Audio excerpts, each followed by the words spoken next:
आप सभी से नमस्कार। खबर जड़ से डिजिटल देख रहे हैं आप और मैं आपके साथ उज्जवल हांडा। इस खबर का कैप्शन पढ़ लिया होगा आपने कि एक 31 वर्षीय मजदूर जिसका नाम मनोरंजन कांडी बताया जा रहा है, हाउस नंबर 37 और सेक्टर 15 में काम कर रहा होता है और करंट लगने से उस व्यक्ति की मौत हो जाती है। परिवार वाले साथ हैं, इनसे जानने का प्रयास करेंगे, इनकी क्या मांग है ये जानने का प्रयास करेंगे और एडवोकेट दीपक आजाद भी साथ है। आइए जानने का प्रयास करें। दीपक जी, क्या कहेंगे? आज पहुंचो आज, और एक बहुत दुखद मामला है क्योंकि परिवार का एक छोटा सा बच्चा है और मुखिया का जो बच्चा है वो 3 साल का बच्चा है, उसकी ऐसे मृत्यु हो जाती है और जिम्मेदार कौन है ये? देखिए, मामला सेक्टर 15 का है। बच्चा क्या 30 साल की उम्र है उस युवक की, और उस उम्र के साथ वो अपने गांव, शहर, राज्य उड़ीसा से फरीदाबाद कमाने के लिए आया, अपने परिवार को चलाने के लिए फरीदाबाद आया कि पैसे कमाऊंगा। कहीं ना कहीं उसकी पत्नी, उसके बच्चे इंतजार कर रहे होंगे कि फादर आएगा, मेरा पति आएगा, नई साल है, साथ में मनाएगा। तो उनकी नई साल तो अधूरी रह गई और जिंदगी के लिए वो अकेले रह गए। दुख की घड़ी है। और इसमें देखिए कार्रवाई क्या है, ये राजू भाई है तो ये इनका क्या है कि जैसे लेबर होती है, उनको कहीं काम दिला देना कि भाई इनसे कोई पूछ लेता है मकान मालिक कि भाई ऐसे ऐसे लेबर चाहिए, तो ये काम दिला देते हैं। दिहाड़ी मजदूरों की ठेकेदारी का काम करते हैं, ठेकेदारी कह लो या दिहाड़ी मजदूरों की मदद कह लो, है ना, एक मीडिएटर कह लो कि भाई तुम्हें काम नहीं मिल रहा, चलो मैं दिलवा देता हूँ। चौक पे खड़े होने से अच्छा ये ले जाते हैं, ऐसे उन्हें दिहाड़ी मजदूरों को काम दिला देते हैं। ये लेके गए, कहीं सेक्टर 15 में काम चल रहा था, तो जहां पे इनका काम चल रहा था ना, तो इनको प्लम्बरिंग का काम करते हैं। प्लम्बर का काम सिर्फ इतना है इनका कि कोई पानी की लाइन है, पानी की फिटिंग है ना, रिपेयरिंग का काम वहां पे चल रहा था। तो ना तो मकान मालिक ने ये बताया कि भाई यहाँ पे बिजली की लाइन है, और जब बिजली का काम करने के लिए अलग से कोई ठेकेदार उनके पास था और प्लम्बर काम कर रहा है, तो उन्हें लाइन काटनी चाहिए थी। लापरवाही है कहीं ना कहीं। देखिए, प्लम्बर और इलेक्ट्रिक वाले दोनों काम कर रहे हैं तो लाइन काट के काम करो। वो लाइन नहीं काटी गई। वो छेनी हथौड़े से सफाई से अपना बच्चा काम कर रहा था वो, और करंट लगने से उसकी डेथ हो गई है। दीपक जी, कहाँ का मामला है ये, कहाँ काम करने गया था? सेक्टर 15 का मामला है, और 37 है शायद, हाउस नंबर 37 हाउस नंबर है। और इसमें जिनका घर है उनका ओनर का नाम दीपक संकला है। संकला। हाँ, तो चलो जो भी है, कहने का मतलब यह है कि दीपक जी, मकान मालिक जिनके यहाँ पर काम करता है, ये शख्स जिसकी मृत्यु हुई है, वो जो मकान मालिक उनके साथ और कहने के हार्ट अटैक से उन्होंने रिपोर्ट लिखवाई है। मेरी बात सुनिए, उसमें ऐसा कुछ नहीं है, हार्ट अटैक से आया है। अभी पुलिस आई थी, मैं एसएसबी हॉस्पिटल पहुंचा तो वहां पुलिस आके कह रही है वहां पे तार निकले हुए थे, हम देख के आए हैं, है ना। तो पुलिस कहीं ना कहीं इनको ब्लेम करने की कोशिश कर रही थी कि भाई तुम ठेकेदार हो, मेडिक्लेम कैसे नहीं कराया। भाई सीधी सी बात है, इस शहर को छोड़ो, इस पूरे भारत में दिहाड़ी मजदूरों का मेडिक्लेम कौन कराता है? सरकार कराती है। 5 लाख रुपए का वो जो होता है आयुष्मान होता है, वो सरकार कराती है। ठेकेदार के पास परमानेंट थोड़ी रहता मजदूर है, दिहाड़ी मजदूर है, वो ठेकेदार के पास नहीं रहता। ना इनकी कोई फर्म है भाई, फर्म तो है नहीं इनकी, ना कोई कंपनी है ठेकेदारी की कि भाई ये लाइसेंस बनवा के रखें अपने पास। और मजदूर, दिहाड़ी मजदूर है, उसके लिए किसी को कोई लाइसेंस नहीं चाहिए, पहली बात। दूसरी बात यह है कि किसी की मदद कर रहा है इंसान की, भाई तुम्हें काम नहीं मिल रहा, मैं काम दिला देता हूँ, छेनी हथौड़े से काम कर रहा है। अरे जो वो बिजली का प्रॉपर काम होता है या पाइपलाइन का प्रॉपर काम जो होता है, वो करने वाले उनके पास अलग कारीगर है जो सफाई से काम करते हैं, तो वो तो छेनी हथौड़े से, अब उसका कौन इंश्योरेंस कराएगा? तो इसमें ये इनका सरासर कहना गलत है कि भाई आपने उसका इंश्योरेंस नहीं कराया, दिहाड़ी मजदूर है, उसका इंश्योरेंस नहीं होगा। मतलब कहीं ना कहीं किसी और की चूक इनके सर डाली जा रही है। बस ये है कि अपनी गलती को छुपा करके इनके ऊपर डाला जा रहा है, ये सरासर गलत है। देखिए, फरीदाबाद के नए सीपी साहब आए हैं, उनसे भी मैं निवेदन करता हूं कि कोई गरीब मजदूर बाहर से यहाँ कमाने के लिए आता है, अपने परिवार को चलाने के लिए आता है, हार्ट अटैक से मौत हुई है उसकी, कैसे हुई है ये तो क्लियर हो जाएगा पोस्टमार्टम रिपोर्ट में, पहली बात तो।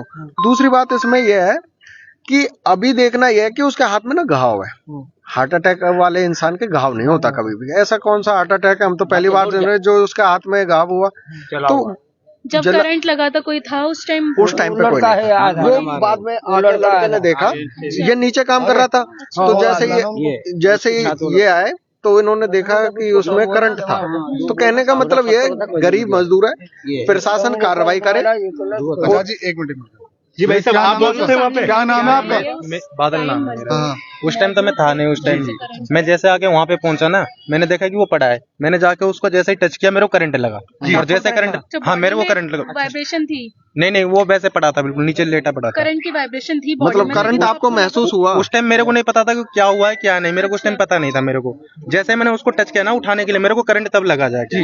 तब मैंने जाके मालिक को बुलाया। फिर वो तुरंत उन्होंने गए एमसीबी बंद करके, फिर उठा के फिर गाड़ी के अंदर लेके आए, फिर हॉस्पिटल उसके में। बाद एसएसबी ले गए। हाँ जी। तो एसएसबी में एडमिट कराया कि उससे पहले डेथ हो चुकी थी? नहीं, वो तो अंदर ले गए। उसके बाद फिर मैंने देखा नहीं क्या हुआ क्या नहीं। आपको नहीं नहीं, पता वो था? मालिक थे अंदर। अच्छा। हाँ जी, जो लेके आए थे जिनकी गाड़ी में वही थे। क्या नाम है मालिक का?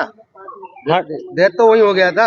अब वो तो उनको पता होगा क्योंकि मालिक वो लेके गए थे। डेथ तो वही हो गया था। ठेकेदार साहब, लेकिन उस आपका टाइम नाम राजू है? जब गाड़ी में आपके पास काम करता था? नहीं, जब गाड़ी में लेके आए ना, आपके पास काम उस टाइम करता तो था? कुछ आप भी नहीं उसको था। ठेकेदार मेरे पास परमानेंट नहीं करता था, मतलब कभी मेरे पास 500 में आ गया, मैंने कहीं लेबर लगा दी, 10-50 रुपया मार्जिन रख के उसके काम करवाता था। बिल्कुल। कभी किसी ने इसको 100 रुपया फालतू दिया तो वहाँ चला गया। कोई परमानेंट नहीं है मेरे पास। जी बिल्कुल। मैं कोई परमानेंट ठेकेदार भी नहीं हूँ इतने बड़े। मैं भी गरीब घर का हूँ, गरीब बंदा हूँ। मेरे को कभी आपने बोला भाई साहब मेरे घर में थोड़ा सा 2 लेबर दे देना, मैंने क्या करा 50-100 रुपया लालच में आपके वहाँ 2 बंदे लगा दी। उसमें 700 दिया, 600 उनको पकड़ा, 150 मेरा बच गया। बिल्कुल। यही है। तो अभी क्या मांग है फिर आप? मांग कुछ नहीं, मैं तो बच्चा कहूँगा छोटा 3 साल का छोटा बच्चा है, इसकी बच्चा की क्या नाम क्या था परवरिश मरने हो वाले जाए। मनोज कांडी है मनोज कांडी का 3 साल का बच्चा है जी। अब मांग क्या है फिलहाल? मनोरंजन कांडी है, मनोज कहते हैं उसको। कितने बच्चे हैं इसके पास? एक बच्चा है 3 कितने साल का? 3 साल का। अच्छा, ये अकेला रहता था यहाँ पे? यहाँ पे नहीं, परिवार के साथ रहता था या अकेला रहता यहाँ था? तो अकेला रहता है। अच्छा, परिवार वहाँ उड़ीसा में रहता परिवार है। उड़ीसा में रहता है। चलिए दीपक जी, अब क्या रहेगी अब कार्रवाई? देखिए, प्रशासन से बात करते हैं, एसीपी साहब से इसमें बैठ के बात करते हैं, जायज कार्रवाई हो, उस परिवार को कंपनसेशन मिले। क्योंकि देखिए अब उसके घर में कोई कमाने वाला तो बचा नहीं है, तो परिवार को कंपनसेशन मिले। और जो प्रशासन कार्रवाई करेगा उसमें देखते हैं, प्रशासन सही कार्रवाई करता है तो संतुष्ट होंगे, नहीं होंगे तो आप सभी मीडिया बंधुओं ने फरीदाबाद की आवाज को हमेशा उठाया है, तो आप सबके सामने मैं दोबारा से आऊंगा। तो दीपक जी, एक बात कह सकते हैं कि अगर आप यहाँ खड़े हैं तो आप परिवार की पूरी मदद करेंगे? मैं यहाँ खड़ा हूँ, अपना काम छोड़ के खड़ा हूँ, तो सिर्फ इसलिए खड़ा हूँ कि कोई भी व्यक्ति फरीदाबाद में परेशान है और वो हमें बुला रहा है तो हम उसकी पूरी मदद करेंगे, आवाज बनने की कोशिश करेंगे। परमात्मा ने इतना सामर्थ्य दिया है कि किसी की आवाज बन सके तो आवाज बन करके सरकार के कानों तक हम जरूर पहुंचाएंगे। अभी फिलहाल जो आइए जो पूरन सिंह है जी, वो बार बार दबाव बना रहे थे ठेकेदार साहब को, चलो हमारे साथ चलो। नहीं देखिए, मैं कह रहा हूँ प्रशासन है और ये ठेकेदार भी उड़ीसा से हैं बेचारे, है ना, बाहर ये रहने वाले हैं। अब इनके ऊपर दबाव बनाना पुलिस, अब दूसरी जो पार्टी है, सीधी सी बात है, जिसकी सेक्टर 15 में कोठी होगी तो हर आदमी का अपना मंत्री होता है, हर आदमी का अपने विधायक होते हैं, तो सबके फोन इधर उधर घूम जाते हैं, इसलिए इन पे दबाव बनाने का प्रयास कर रहे होंगे। बाकी इस विषय में भी एसीपी साहब से हम बात करेंगे कि भाई इनकी कोई गलती नहीं है, इसकी क्या गलती है, ये ना तो मौजूद था वहाँ पे, ना इसने करंट लगाया। गरीब अपनी गुहार कहाँ लगाएगा? तो कहने का मतलब ये है कि गरीब आदमी के ऊपर अब ये इंसान कह रहा है कि भाई मैंने उसको वहां लेबर पे लगा दिया, तो इसकी क्या गलती होगी, इसकी क्या गलती है? तो ये प्रशासन का रवैया जो इनके साथ यदि गलत है तो वो सरासर गलत है और उसके लिए भी हम एसीपी साहब से कार्रवाई की मांग करेंगे। अच्छा, मरने वाला तो गया, अब दबाव ठेकेदार साहब के बनाए रहे हैं। भाई यही है ना कि भाई ठेकेदार के ऊपर दबाव बना दो, उस परिवार को कोई कंपनसेशन ना मिले, तो ठेकेदार अपनी जान बचाने में लगा रहे और जान बचाने के चक्कर में उसके परिवार की कोई ये बात ना बोल पाए, इसलिए दबाव बनाने का प्रयास किया जा रहा है। पर ये नाजायज है और नाजायज होने नहीं देंगे बिल्कुल भी 1%। तो देखिए, दीपक आजाद पहुंचे हैं। तो ये मामला आपने पूरी तरह सुन लिया है, किस प्रकार से 31 वर्षीय मनोरंजन कांडी, उड़ीसा के रहने वाले मनोरंजन कांडी सेक्टर 15 के 37 हाउस नंबर 37 में काम कर रहे होते हैं और करंट लगने से उसकी मौत हो जाती है।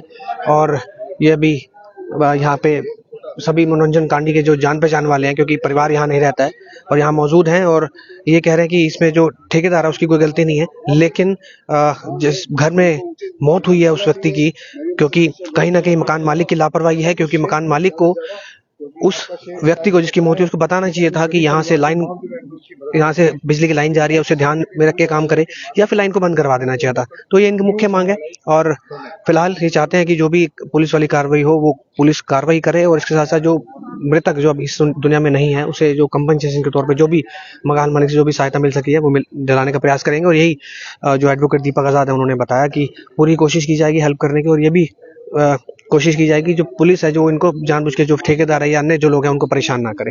तो आप सभी से रिक्वेस्ट है इस खबर को शेयर करें, किसी और खबर के साथ दोबारा जुड़ेंगे आपके साथ। खबर जड़ से डिजिटल देख रहे हैं आप और मैं आपके साथ उज्जवल हांडा।